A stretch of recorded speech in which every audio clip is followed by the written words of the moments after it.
Hi parents, if bedtime feels like a nightly battle, your child may not be trying to make the evening difficult. Their brain and body may genuinely not know how to switch off.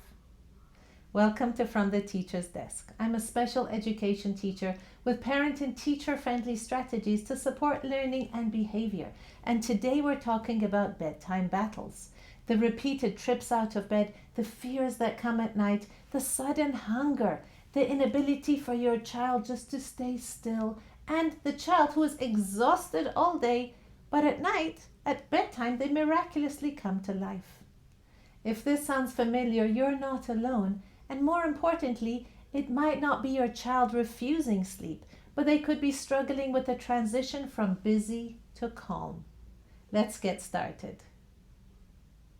Bedtime may look easy from the outside. Brush your teeth, put on your pajamas, get into bed, go to sleep. But for many neurodiverse kids, bedtime is actually a huge transition. It means stopping preferred activities, separating from their parents, being alone with their thoughts and worries, tolerating darkness and quiet, and shifting from movement into calm.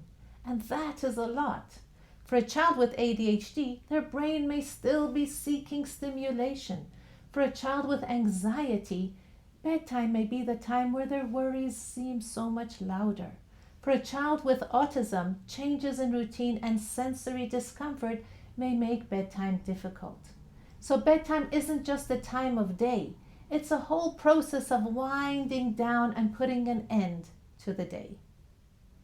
When children delay bedtime, it can look manipulative, but this delay could be a form of communication.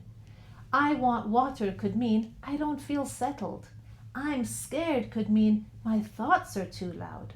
I'm not tired could mean my body is tired, but my brain is wide awake. And one more hug may mean I still need help feeling safe enough to separate. Now, this does not mean that your child should control the whole evening, but it means that we need to look beneath the behavior. The goal is not to argue a child into going to sleep. The goal is to help their nervous system gently move towards sleep. One common mistake that parents make at bedtime is to expect their children to go from high stimulation straight to sleep.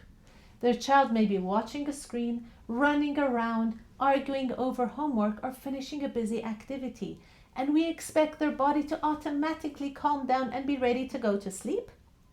This is too much of a jump for many children. What their brain needs is a bridge from alert to calm, not just a checklist to go through at bedtime. Try thinking of bedtime in 3 phases, and this is building the bridge.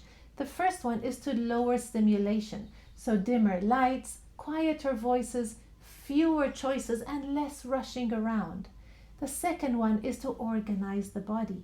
Some children need calming movements before they go to bed, and this could be stretching exercises, wall pushes, gentle rocking, or deep pressure. And the third one is to settle the mind.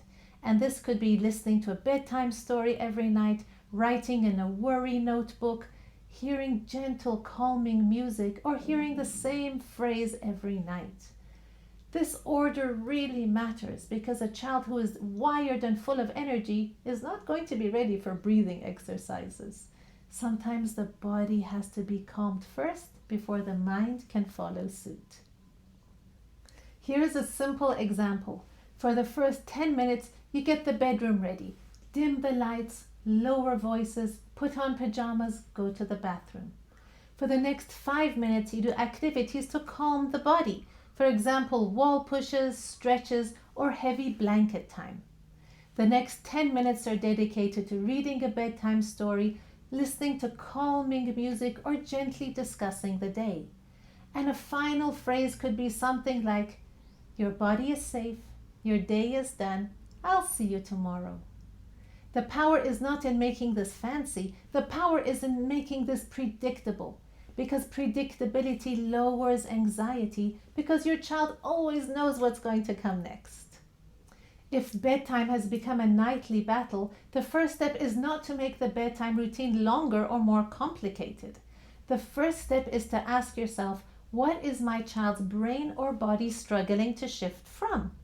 Is it struggling to shift from movement to stillness, from connection to separation, from screen stimulation to quiet, or from control to letting go?